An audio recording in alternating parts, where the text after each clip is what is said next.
deacon of the Catholic Conference of Illinois, and thanks for joining us this morning on this beautiful Monday morning here in Chicago on AM 750 WNDZ in Chicago. And we have another good program here this morning. We're going to talk about a number of public policy issues as it affects our state and what's going on with the church. We have 14 days to go. Not that I'm counting, but 2 weeks from today will be the end of the legislative session, and I get my life back. So it's been a hectic couple weeks, and it will be a hectic a couple weeks in front of us, but we will survive. Let's go over the lineup today on our show. To kick off the show, we have our leadoff hitter, who's going to be Mary-Louise Hengesbaugh. She is a name that most of you will recognize. She is the former director of the pro-life office here at the Archdiocese, and she's gone on to bigger and better things, being a mom, and also leading a group called Girls Health First, which is a really innovative, exciting program that she's heading up. After we talk to Mary-Louise, we're going to talk to Mary-Louise mostly about what's going on in Springfield with parental notification, about what her group's doing to help fight that. And then we're going to make a transition to another bill that we're working on in Springfield, or against.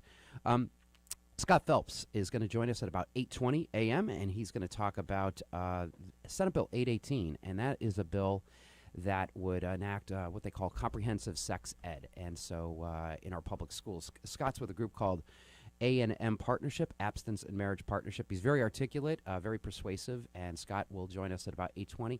And then the final part of the program, we're going to be joined by Sue Barrett. She's been on these airwaves before. Sue is the executive director of a group that I am closely affiliated with. It is called Aid for Women, and there's a lot going on in the world of crisis pregnancy centers. And also we want to talk about an event that Aid for Women has coming up, and we strongly urge you to participate in. It's a Walk-A-Thon on June 19th. Anyway, Sue will tell us more about it when she has the time to get on the air, and we're going to talk to her at about 8:40 a.m. So, without further ado, let's join our first guest, is Mary-Louise Hengesbaugh of Girls Health First. Mary-Louise, you with us? Yes, I am. Hi, Bob. Hi, good morning. It's so awkward to hear your name at Girls Health First. I'm used to the old moniker, the old title of director of the pro-life office. But times change and events change, so welcome to the program. Mary-Louise, you've been very involved with fighting the attempt to repeal the parental notification law, done some really cool things out in the western suburbs with event you organized. We'll talk about that in a bit. But tell us, first of all, tell us a little bit about Girls Health First and what it is and what you were hoping to do with the establishment of that. It's a couple of years old now, I guess, right? It's been a little while. Well, yeah, actually, we started Girls Health First like over a decade ago for the first fight for parental notice. Oh. But at that time, it was, Alicia Torres. She's now a sister at Mission of Our Lady of the Angels with Bishop Bob Lombardo. But she and I kind of came up with the idea of having this kind of separate entity. And what Girls Health First is it's a group of women of diverse perspectives, women and girls of diverse perspectives who are fighting for the safety of girls, and in particular by keeping parental notification. So we all know that we live, unfortunately, in a society that's becoming more and more dangerous for girls, especially when it comes to predators. A large percentage of teen pregnancies are fathered by men older than 20. And if parental notice is repealed in Illinois, these predators, as well as those who traffic girls and just, frankly, abusive adults who want to force maybe their son's girlfriend to do their will, can take a girl for an abortion without her parent or legal guardian even knowing about it, which is obviously a very dangerous situation for our girls. So we are fighting against the attempt to repeal parental notice.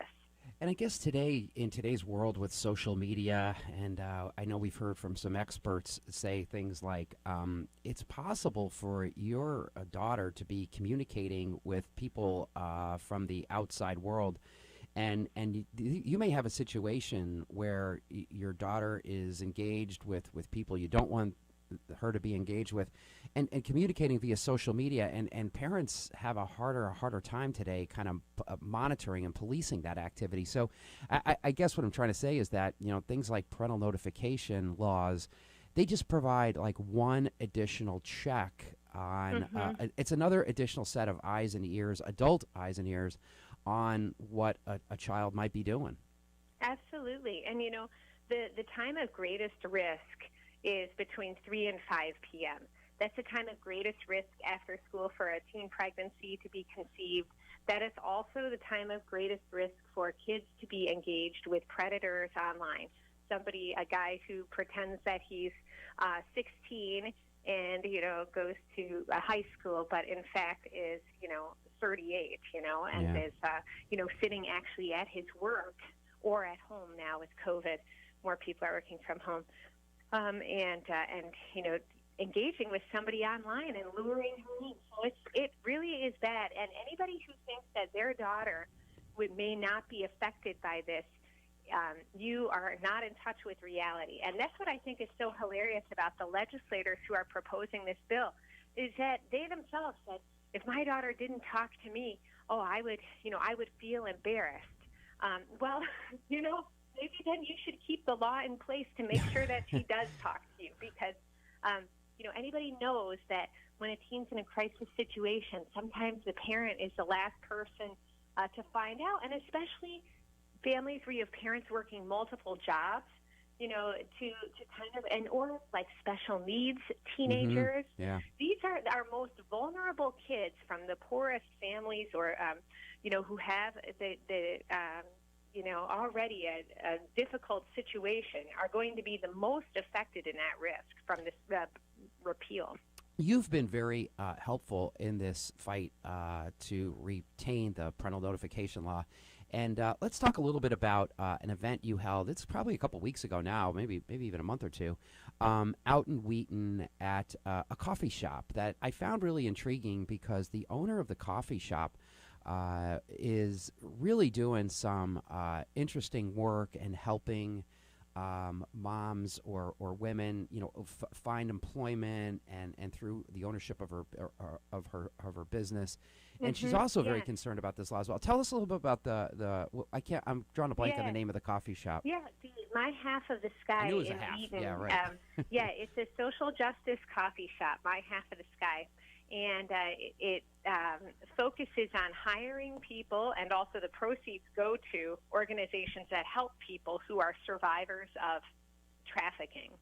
And Renee Paulino, we actually had an event there to raise awareness about the parental notice repeal.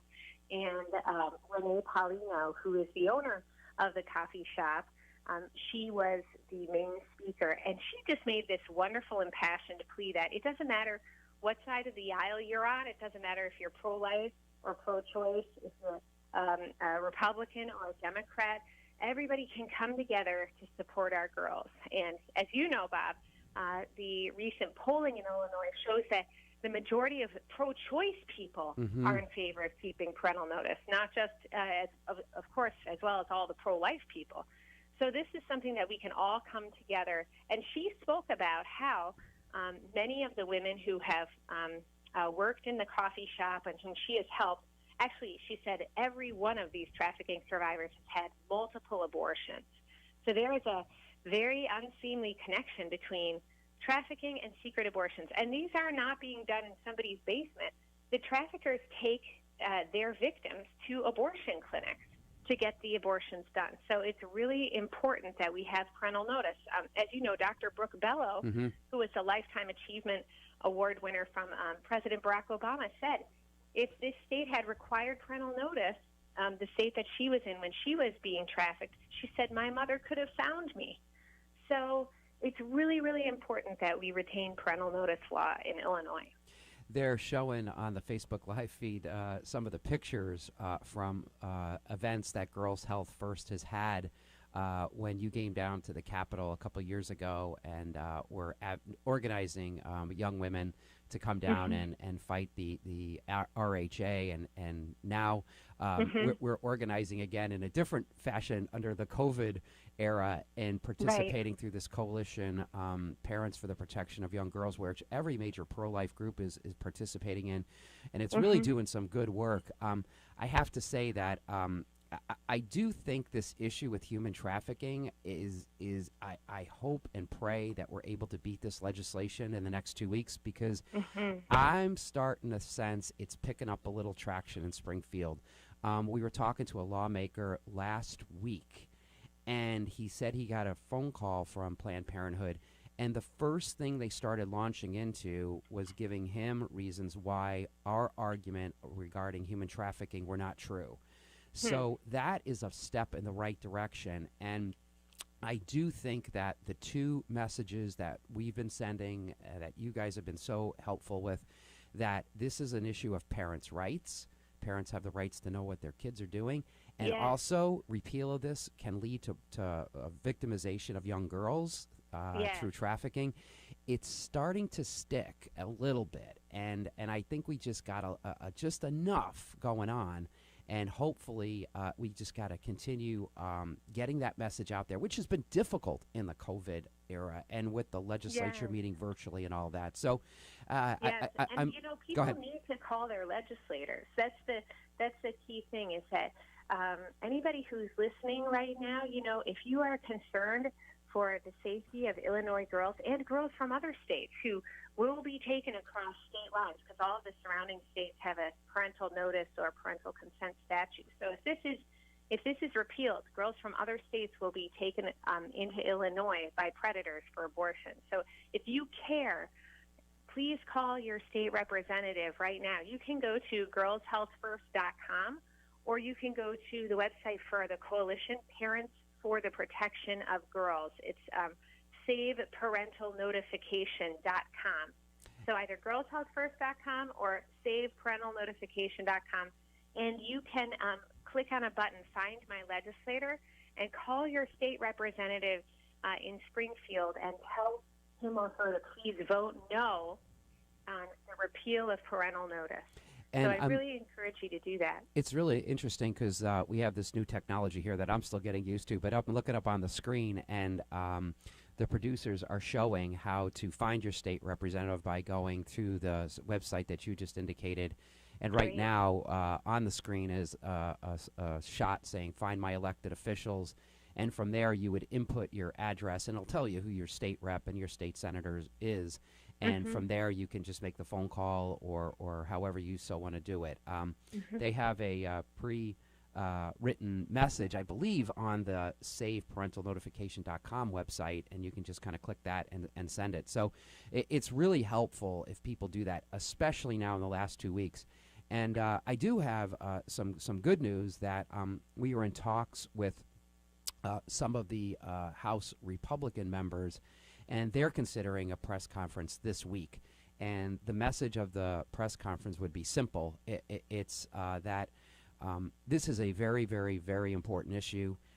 There are less than 2 weeks to go in the legislative session, and it would be unjust in the last couple days of session to try to ram this through the process, and that would impede the public's ability to weigh in, to know what's going on, et cetera. So I'm pretty optimistic we might have some attention on process-related issues with the parental notification repeal this week, which I think would be helpful to send that message to the general public that we know what happened 2 years ago when the RHA sat there, and then the last 2 weeks they picked it up, or really it was the last 10 days? I don't remember. But the last 2 days. Was it 2, 10? I can't remember. They released I think it was the day before Memorial Day. They added an amendment to a shell bill that had the entire RHA bill. Then they had the hearing like 4 hours later. So we didn't even have an opportunity to send experts down. We had a physician who was wanting to testify, a female physician. That was just completely unjust. And then they rushed the legislation to the floor, where they basically pressured all of the moderate Democrats to vote for it. Yep. So That behavior is not acceptable. That's why Illinois is thought of as a corrupt state, because of this type of, frankly, bad behavior from politicians. If a bill can't get through the normal process, you shouldn't be using a shell bill. That should not even be permitted in our laws. So we need to clean some things up with the ethical issues. But the main thing right now is we want to focus on girls' safety and making sure that we can retain parental notice. So, and we have these really cool yard signs too. We've distributed about 900 now throughout Illinois, and they're pink. They're white with pink lettering. It says hands off parental notice, and then at the bottom it has girlshealthfirst.com.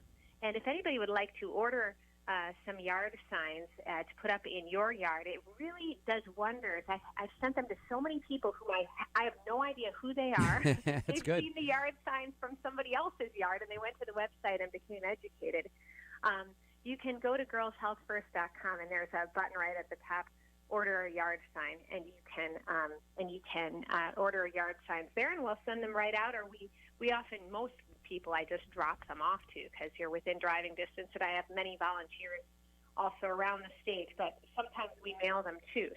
But anyway, please order a yard sign, raise awareness in your neighborhood, get your neighbors talking about this, because that's the best way. Daylight is the best way to defeat this. When people find out what is being considered, they think it's insane that a teenager needs permission to get a tattoo, or even get her ears pierced, but not have an abortion. They do. It's not even permission; it's notification. The knee-jerk reaction to this of most people is like, "You're kidding."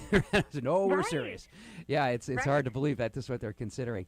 And once again, on the screen was a picture of the sign, the yard sign put out by Girls Health First about to keep hands off our girls, save parental notice, and so the screenshot was up there. And I have to say that the yard it was taken, it was a beautiful yard. I don't know where that picture was taken, but I want that guy's yard.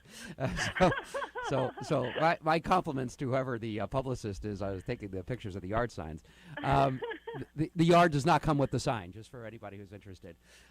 So anyway, how would somebody get the yard sign, and tell us more about information on how to find out more about Girls Health First? Just go to our website, www.girlshealthfirst.com, and you can find more information there, and you can order a yard sign and really get educated on the issue. We also have links, for example, to Laura Lederer's kind of flagship study on the survivors, human trafficking survivors, and how abortion is used. And things like this. So there's really a lot of data. I don't know if people are familiar with her, but under Secretary of State John Kerry in President Obama's administration, she was on his key board to combat human trafficking. So she and her study is peer-reviewed and very highly regarded. So the data is irrefutable that this will happen. And if we repeal parental notice. So we really need it to protect our girls, because sometimes a teen might not go to a parent or legal guardian first, or sometimes a parent or legal guardian might be very busy working, and especially in families where there are multiple jobs that are held down by parents. And so we really, really need to have the law in place to ensure that families are having these important conversations, and not to mention too the aftercare. We're all concerned about concussion protocols, and that's mostly a boys' issue. What about the aftercare after an abortion? Making sure for a medical abortion that the girl is in a safe place, when that is occurring. Or, there really is no safe place, of course, for the unborn child. But there are all sorts of after effects of abortion, and so we really, really need this for the protection of our girls, whether somebody is pro-life or pro-choice. This is something that all of us can agree on and support. Mary-Louise, thanks for taking some time this morning. We'll let you go back to the mom job, and thanks. We should probably thank your husband who assisted with some very needed monitoring He's of children. He's holding down the fort. Exactly. Yes, for the kids right now. So we'll let him take a break and get back to normalcy. Mary-Louise, thanks so much. Let's hope and pray that we survive the next 2 weeks and they don't pass this bill. I feel good, but we got to keep working hard. Mary-Louise Thank you. Hengesbaugh from Girls Health First. Don't go away, everybody. We'll be right back. We're going to be joined by Scott Phelps. He's with A&M Partnership, Abstinence and Marriage Partnership. We'll be right back. Don't go away.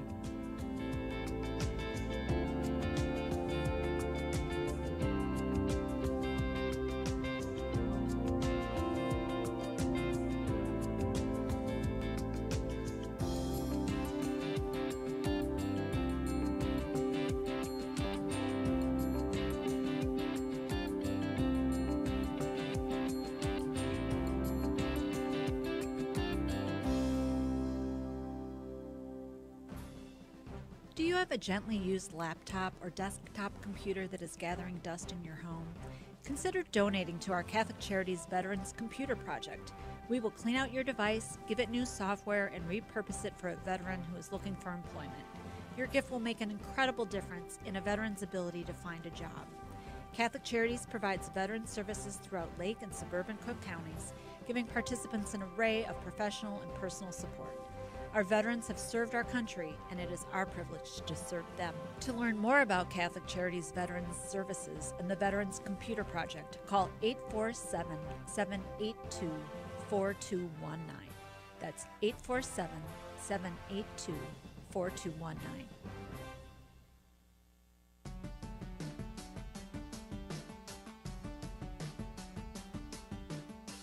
Hello, I'm Cardinal Blaise Supich. I got my COVID-19 vaccination, and you should too.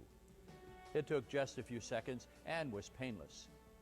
The Food and Drug Administration determined the new vaccines are safe and effective, and the Holy See, as well as the United States Conference of Catholic Bishops, has concluded getting the COVID-19 vaccine is an act of love of our neighbor and part of our moral responsibility for the common good. We have lived with the pandemic for many months, and I know we're all getting tired of it. Vaccination is one of the most important ways you can protect your health and the lives of those you love and help bring the pandemic under control. When it is your turn, I urge you to be vaccinated. And remember to do your part by wearing a mask, washing your hands, and watching your distance. Thank you, and God bless you all.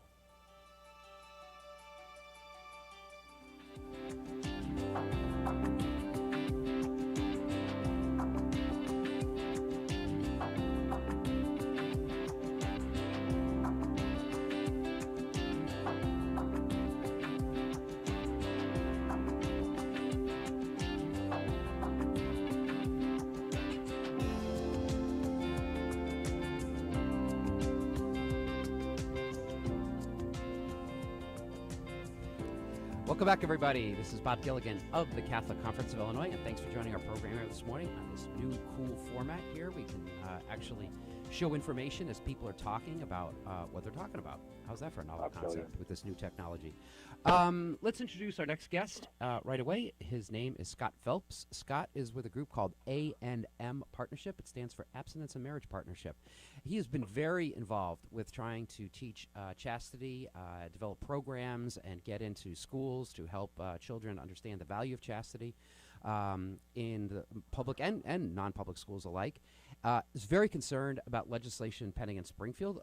Senate Bill 818, I think, is the number, and it's, in layman's term, it's just called the Comprehensive Sex Ed. I don't know what the official title is, but here to talk about all those subjects with us is Scott Phelps. Scott, you with us? Hey, Bob. How you doing? Great, great. Thanks for taking some time this morning. We really appreciate it. Scott, tell us a little bit first about A&M Partnership. What is it, and what do you guys do? Well, sure, and some of your listeners might be familiar with Project Reality that was started by Kathleen Sullivan and Phyllis Schlafly long ago. Oh, yeah. And so when Kathleen retired, quote unquote, she tells me she's retired, but I still don't believe it. She's doing an amazing work down in Naples, Florida these days. But when she left Illinois to go down to Florida, Project Reality sort of came to an end. And I had already just started up another similar program called Abstinence and Marriage Education Partnership, largely to continue the terrific work that Kathleen had done, largely supplying groups schools across the country, but in Illinois as well, with materials on how to teach young people the clear and objective benefits of reserving all sexual activity for marriage. And so that's what we do. Yeah, I know you have a number of different curricula and programs and books and that kind of thing, and you're in a number of schools throughout the state of Illinois now. We are. Yeah. We are. Yeah, we're all over the state. And the country as well. Yes. Okay. I was in I knew you were more than Illinois, but I didn't know all the places you are. See, I don't even know some of these most obvious things. Scott, tell us a little bit about the legislation pending in Springfield. So, if anybody cares where it is in the process, this is kind of a theme of our last conversation we had about legislative process with Mary-Louise Hengesbaugh. So, Senate Bill 818 is a Senate bill that passed the committee in the Senate. It has not been voted on by the full Senate. It will most likely be voted on this week. And then it will most likely pass the Senate, being that it's comprised of the way it is. And so the battlefront for us will pretty much be focused on reaching out to state reps in the House, where it will go for concurrence. And so that's where a lot of activity will be. But before we get into, we do want to urge people to call their state reps, state senators, and tell them to please vote no on Senate Bill 818. But before we do that, why should they do that? What's wrong with the bill? Well, first of all, so our group is not, we're not a lobbying group. We're an educational group. But our interest here, of course, is that schools have the opportunity to continue teaching what they've been teaching, which is that reserving sexual activity for marriage is objectively the safest, healthiest option. And this bill would seek to even remove that option. Now, this has been happening incrementally for some time. So back in 2013, there was another iteration of the sex education bill that I testified in Springfield about, in which they diluted significantly the legislation that was in place at the time. Look, up until recently, I'd say up until about that time, the standard across America was that states would require that if schools taught anything regarding sex, that abstinence or refraining from sexual activity would be the primary message given to young people. Well, then that was sort of watered down back in 2013 to say, you need to tell them about abstinence and contraception. So they wanted to get that contraception thing in there, because that's their thing. And so they were able to do that, sort of tell the kids either to be abstinent or to use contraception, as opposed to teach them to be abstinent. Now what they're doing is they're sort of going full force and just dropping abstinence altogether. So, you went from abstinence to abstinence and contraception to contraception only. So we might refer to this bill as a contraception-only bill. Yeah. Because that's really what's going on. And then it goes far beyond that to add a whole host of confusing messages about gender fluidity and all of that, and that schools need to sort of teach and affirm gender change and all the stuff that they want to bring in. And so what they've done now is they're in the new iteration of the sex ed law, there is no reference whatsoever either to abstinence or to marriage. And it's all about, all these disparate versions or variants of sexual activity that kids can experiment with and so forth. It's really quite damaging. And so we just think that schools should have the opportunity to continue teaching good, healthy messages to our kids. And this bill seeks to really wipe that out. And so that would be our concern. The bill also makes reference to something that I don't think anybody knows about. It talks about complying with the mandates in the National Sex Education Standards. I think that's what it's called. Yeah. And that is if anybody wants to go look at it, you can Google this information. It's put out by an organization called SEICUS, SEICUS, and I don't remember exactly what that stands for, but I highly recommend people, if you are at least remotely concerned about this issue, go to SICUS, SEICUS, and go to the website, and then click on the section that talks about it. Is it the National Sex Education Standards? Is that right? Correct. And then look at Correct. some of the things that they're teaching, and they break it down into age groups. I think it's like K through 2. Then they go through grades 3 through 5, and then there's different standards for 6 through 12, I think. But people need to look at that and read that, and it won't take you but 5-10 minutes. You can just leaf through it real quickly. And I don't know if you want to comment on this at all, but who SICUS is and what this National Sex Education Standard is and why they chose that of all groups, I have no idea. Well, because this is a long-term plan. I mean, this is something that has been in the works for a very long time. The SICUS sexual education standards were developed in 2011. They started working on it in 2008. That's how long they've been working on this. Look, these people are in it for the long haul, and they don't quit, and they just keep pushing and pushing and pushing. And so this is something they've been working on for a long time. Now, this bill seeks to codify those standards, which are put together by a group of basically advocates for Planned Parenthood.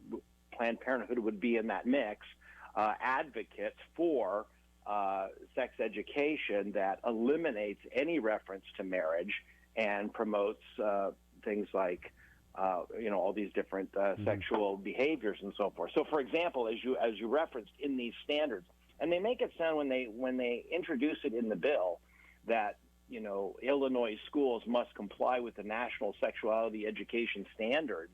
It almost makes it sound like it's some sort of a government federal guideline, but there's no such thing. That's my point. This is not a government group. No. These are a group of, the Human Rights Campaign, for example, would be supportive of this.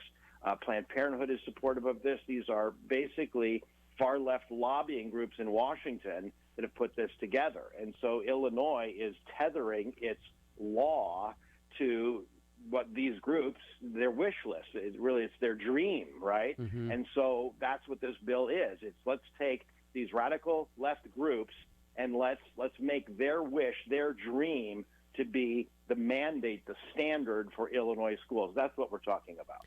Yeah, like I said, it's and I should have clarified this at the outset that now there was an amendment adopted recently. So non-public schools are not in this legislation. This is just this just pertains to the public school. It's in the school code. So Catholic schools, Christian schools are not mandated to teach this. We can do what we so desire to do. So we are out of this altogether. But this only affects 90% of culture. Yeah, right. So nothing to worry about. Well, and what we say in a statement we're going to put out is that, well, that's nice, and yeah, because that would be we could fight that in court and win. That's a First Amendment violation. But look, let's be honest. Two things. There's many things at work here. A significant number, majority of Catholics attend public schools. And the teachers are going to have to teach this stuff who may happen to be Catholic. So, there is a conscience issue here at play. And the other thing I want to talk about, and I think it's important to address this, is that there is an opt-out. So, they will say that, well, you don't have to abide by this. A parent, if they have objections to this, can take their child out of this type of curricula and the kid can do something else. Do you want to make a comment about that? Yeah, now there's been several iterations of this bill, so, I'm not positive I've got the latest iteration, it's but in one of them, and I think it is the current iteration, and that is that the bill actually prohibits the schools from making that, from having that opt-out sort of made known, right? So, yes, parents can opt out if they can figure it out, right. But the school is not allowed to send a letter home saying, hey, we're doing the sex ed class and you can opt out if you want. Schools can't do that. The law says you can't do that. Right. But if the parents can sort of figure it out and opt out, then they can opt out, if they jump through 6 hoops. I've talked about this to many people, and this is where, that's why we're doing this segment, because we have the system of government, our elected leaders, it's a representative democracy, so we elect people to represent us. And we hope they would have the best interests of everybody at heart. But something like this, that is, I mean, there's so many bills going on in Springfield. The public can't be expected to know everything that's going on about every bill. And so what we're trying to do is shed some light on this and tell people, like, look, you need to act now, because once if this passes, it's too late. And then, you're going to be sitting there someday, a year or two from now, and your child's going to come home with this curricular or this handbook, and you're going to look at this thing and go, what is this, and how did this happen? Well, the answer is it's happening now. It's happening to you now. So if you don't like it and you want to prevent it from happening, now is the time to call your state senator, your state representative, and urge them to vote no on Senate Bill 818. If you don't know who that is or how to navigate that, the Catholic Conference of Illinois has a website. You can go to www.ilcatholic.org. There's a way on there. There's an icon to find your legislator. There's a little fact sheet that we've written on the reasons why that we're opposed to this. And it's many of the same reasons that Scott and I are talking about now. There's no surprises in this. Everything I think in that fact sheet is something that Scott and I have just discussed. So please do this now before it's too late. Scott, any other thing you want to wrap up in terms of concerns about 818 and where we are as a society on this topic? Well, let me just give you... and I'm sorry, I'm looking. I lost my tab here where I had it up on my screen to read you just one sort of section of it, but it has flown away, so I do not have it. But I guess what I would say is that some of these things, let's not kid ourselves, are already being taught in many schools. That's not that's the reality. What this bill is going to do then is force all schools to do what currently some schools are doing. And as you said, you may well have teachers who, we absolutely know because we work with teachers all over the state.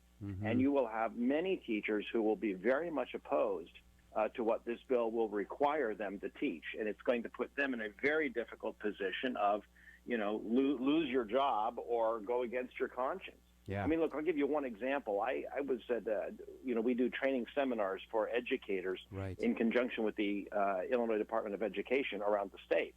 And last year, well, before COVID, when we were doing training seminars, I had a lady come to my training seminar that I was doing in Peoria. And she had just left her school in the Bloomington Normal area. And she came up to me at the break and she said, oh, my goodness, this program is so wonderful. I'm so glad because at the school that I was at, they had a sex education program that they required me to teach. And I just couldn't, in good conscience, I couldn't do it. Yeah. And they said, you will do it or you will lose your job. Really? And so she said, I left the school and I'm at another school now. And when I went to this new school, the teacher handed me a copy of your program and said, go to this training seminar. And she said, I'm so glad I came. That's great. What we're dealing with. We're dealing with teachers who, in some cases, will be told, shut up and teach what we tell you to teach. And, is that really what we want? I certainly hope not. But that's what this bill is going to come down to. Yeah, this bill is, it's shocking. I remember the first time I read the original version, I couldn't believe some of the provisions in there. I'm not approved, but I was like, wow. I'd have a hard time saying these things in front of a bunch of kids. I would. And one of the things that's in the bill today that I want to underscore is I don't have it in front of me either, but this is what it says. It says that one of the things that will be taught in, I think it's the last track, 6th grade through 12th grade is basically assisting students on how they can confidentially find out information about reproductive health care services.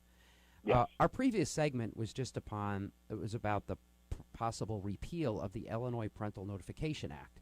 If you take those two things together, you can have a society, you can have a state where a parent will not have the right to know or be notified whether their child is seeking an abortion, and the public school system will be assisting them on how to find out where to do it.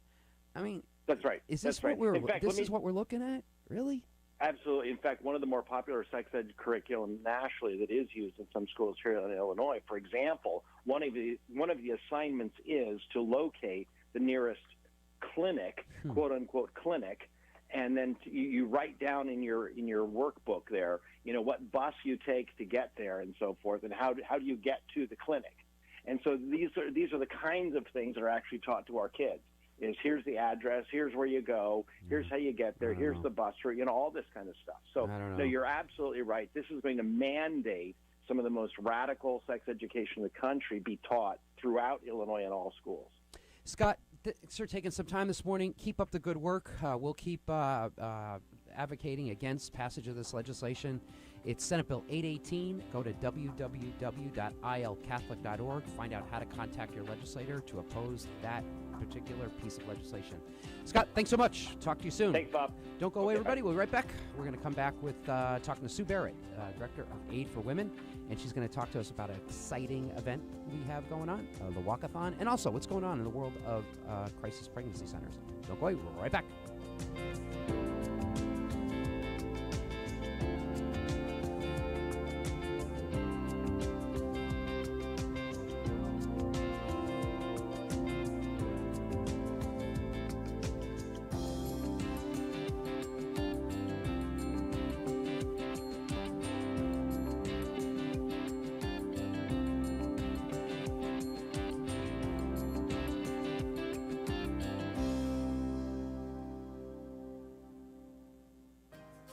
Catholic Charities After Supper Visions program helps guests of our Tuesday night supper program develop their skills as photographers.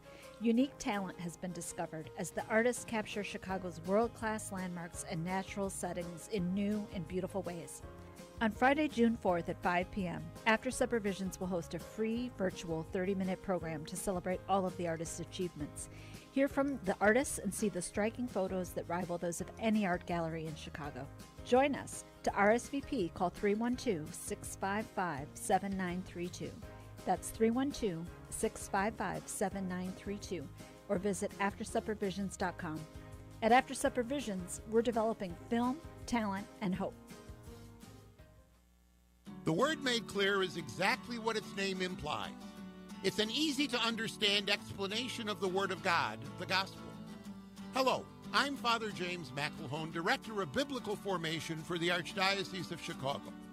I'd like to invite you to take our free online Bible study program by going to thewordmadeclear.org.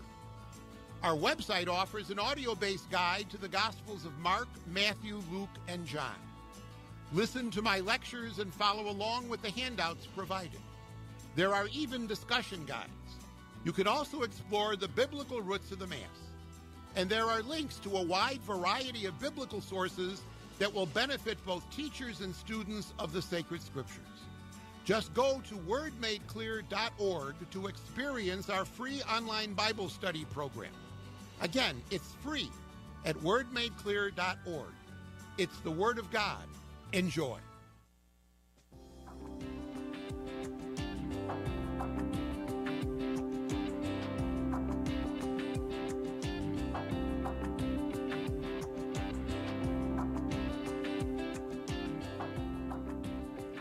Welcome back, everybody. This is Bob Gilligan of the Catholic Conference of Illinois, and thanks for listening to our program this morning. Listening and viewing. We're doing both here today, so very exciting.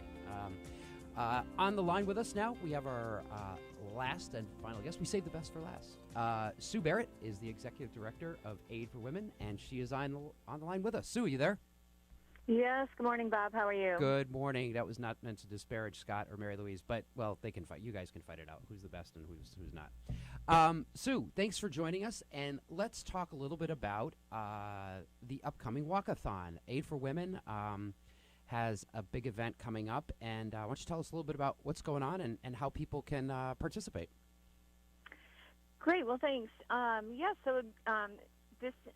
This year we're going to have our first Walk-A-Thon. With the pandemic, we had to not have some of our spring events, so we decided to get creative and decided to do something where we could do it outdoors.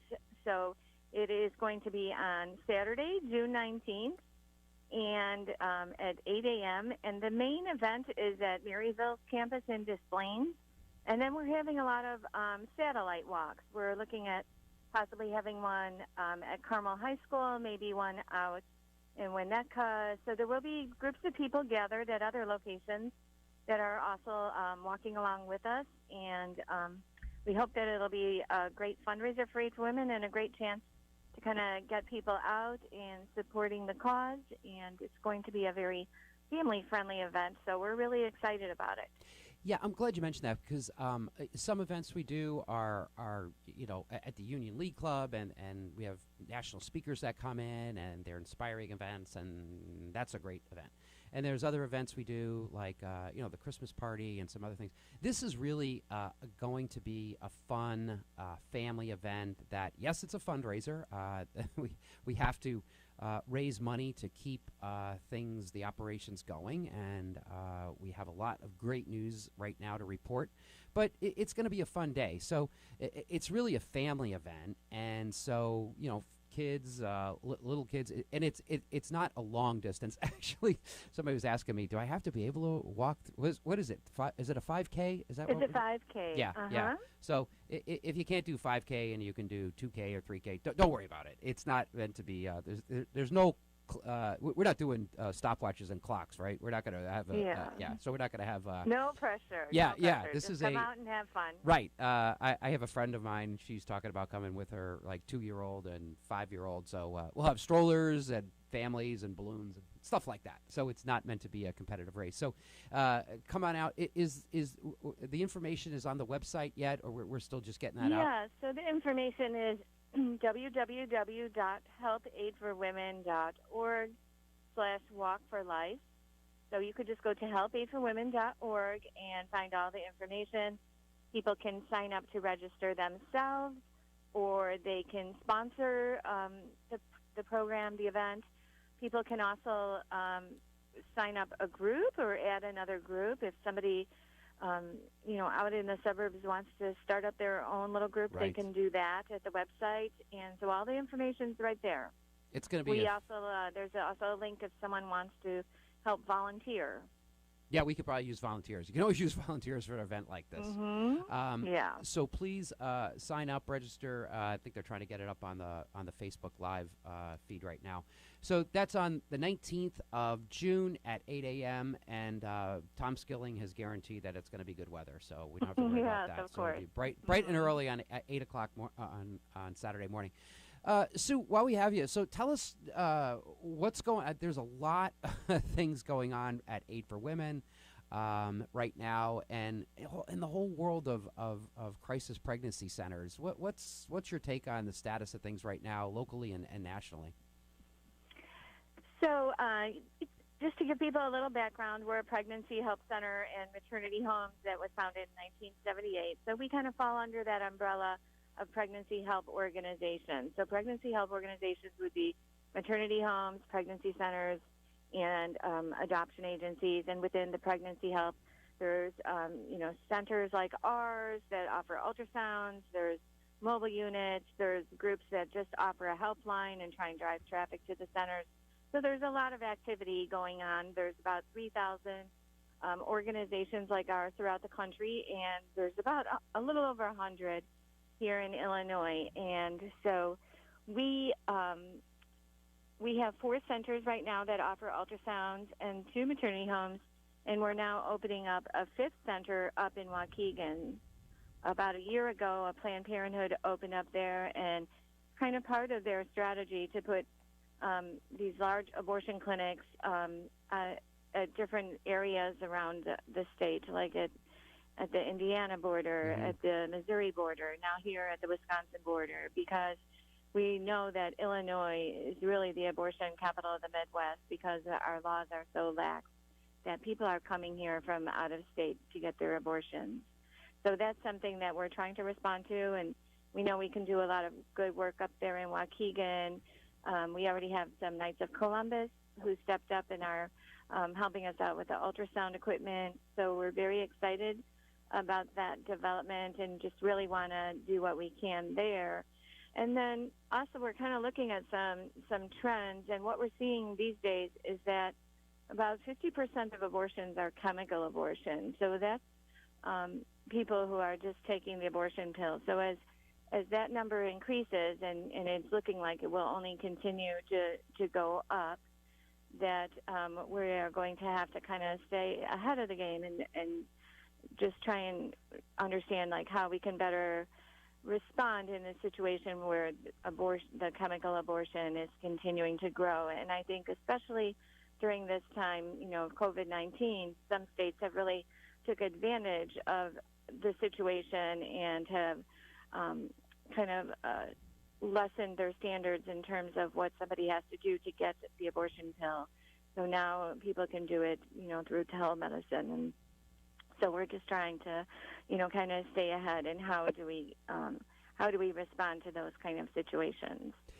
It's been a interesting year for all, especially for Aid for Women, doing what Sue and the staff does, trying to stay open during the pandemic, trying to be present to women in need who are reaching out for services, and also trying to maintain, during a pandemic, a personal relationship, personal contact to accompany pregnant women so they don't feel alone, they don't feel isolated, they feel like there's somebody on their side so they can bring that newborn life into the world, and also have somebody to lean on when times are tough. And I think it's been a really great year for Aid for Women. And I think what you were saying, Sue, is really important.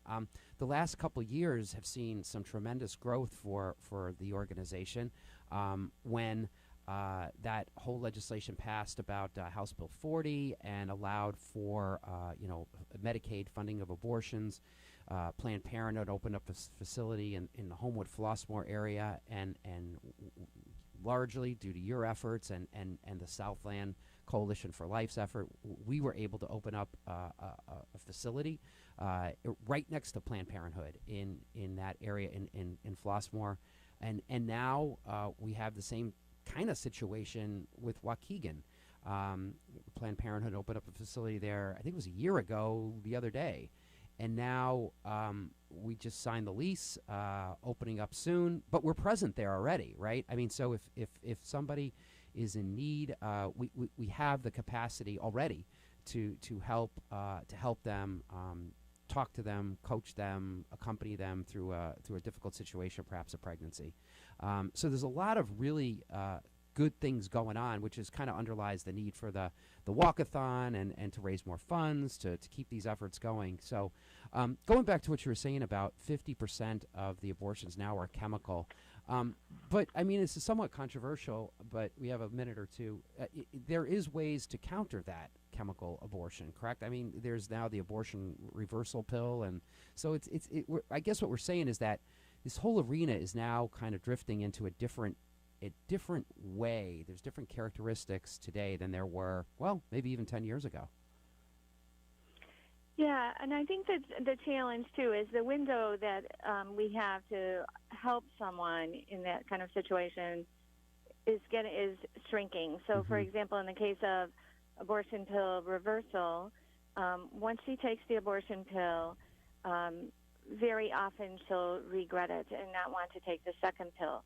It's a series of 2 pills. So she would sometimes regret it, and we've had women who found us. There's an abortion pill network, and people sometimes call us directly, and sometimes they find us through the network. But then we connect them with our medical director, Dr. Crusoe, and we get them started on progesterone right away. And that really seems to help in some situations. We're probably seeing only about a 50% success rate with abortion pill reversal. It doesn't work all the time. It really depends on, just kind of how far along she is, and maybe how much time has passed since the time she took the abortion pill. And also just, everybody's different. Like, people's bodies respond differently to different chemicals. So we're seeing about a 50% success rate, but it's just really exciting when somebody, is just regrets taking the abortion pill. We help her out, and she comes in, and we see this really strong, healthy heartbeat on the ultrasound. It is exciting. It's so exciting and just so emotional when, we can help her through that situation. So we expect that we'll be seeing more and more of that as well. So, but the critical thing is there's really just the first 72 hours are critical. If somebody wants further information about the Walk-A-Thon, or if they're hear this and they are pregnant and they want to help, if they're abortion minded or abortion determined, whatever, what's the best way to get a hold of Aid for Women and on both of those issues? So we have two websites. Help Aid for Women is for our donors and volunteers, and then aidforwomen.org is for our clients. And so if everyone can just kind of help spread the news about our services and our fundraising events, and, if you're interested in volunteering, please contact us. And also definitely keep us in our prayers. These are going to be a few challenging times coming ahead, but we're ready for it, and we can really use everyone's prayers as well. Absolutely. Prayers are always needed, especially for Sue and the staff and all the people affiliated with Aid for Women. Great organization doing great stuff, and the board is really great, too. I should add that. Of course. I'm on that, too. All right, Sue, thanks so much for joining us this morning. HelpAidForWomen.org and AidForWomen.org are the two websites. If Help Aid for Women, if you want to participate in the Walk-A-Thon on June 19th, and it's up on the Facebook screen. And if you feel you are in need of Aid for Women services, go to aidforwomen.org. Thanks, Sue. Thank you, Bob. Take care. We have a minute or two left in the program, and I just want to make a note that, as I said at the beginning, we're in the final 2 weeks of the legislative session, so there's a lot of issues pending out there for us. We didn't talk about the tax credit this morning, and we probably should have. We've talked about it the last 3 shows, so I'm not sure what else there is to say. The scholarship tax credit, Invest in Kids, the subject of the Chicago Tribune editorial over the weekend, urging the legislature to oppose the governor's cuts and extend the program. And also there's other issues involved with that advocacy. We're trying to urge the legislature to put in authorizing language for a trade school that would help underprivileged kids earn a trade. And also for all the principals out there, administrators, we need to fix that super priority issue, and you know what it is if you understand the word super priority if you're listening to this. So I would conclude the program by please go out there and go to the website, www.ilcatholic.org. We really want to try to get as many House members to co-sponsor a particular piece of legislation. It's House Bill 4076. House Bill 4076 is legislation that would make the tax credit permanent. It was just introduced the other day. It's sponsored by Representative Amy Grant. We have 49 co-sponsors, and we want to get to 60, because 60 would say, hey, we got a majority of people in the House. So once again, House Bill 4076, and producers are now trying to scroll up through. If they go through the, let's see, it's on the tax credit. I think it was on the red banner as you go to there, the red, purple. Scroll down. There you go. Illinois Bishops Urge. There you go. Look at this. This is teamwork. And that's the notification about the bishop's letter that they put out. There is a fact sheet on there that we will get to here about how to contact your lawmaker. So please go to that information. That will tell you what to do, how to do it, and House Bill 4076. Very important. A lot of other bills that we're dealing with here in the last 2 weeks that we don't have time to get into that are under varying periods of negotiation. So Sue mentioned this. Prayers are needed. It's going to be an interesting 2 weeks, and it'll be over 2 weeks from, well, not right now, but at midnight on the 31st is when it will end. So let's pray that we will maintain the parental notification law, that we will be able to hold back the enactment of comprehensive sex ed, and we will make the tax credit permanent and oppose the governor's cuts. This is Bob Gilligan of the Catholic Conference. Thanks for everybody for listening. It is the third Monday in the month of May, and we'll be back again on the third Monday in the month of June, and we'll give you a report about all the good work that we're trying to do. Thanks everybody for listening, for watching, for viewing on Facebook. Is that what we call it? All right, I think we're done. Have a good week.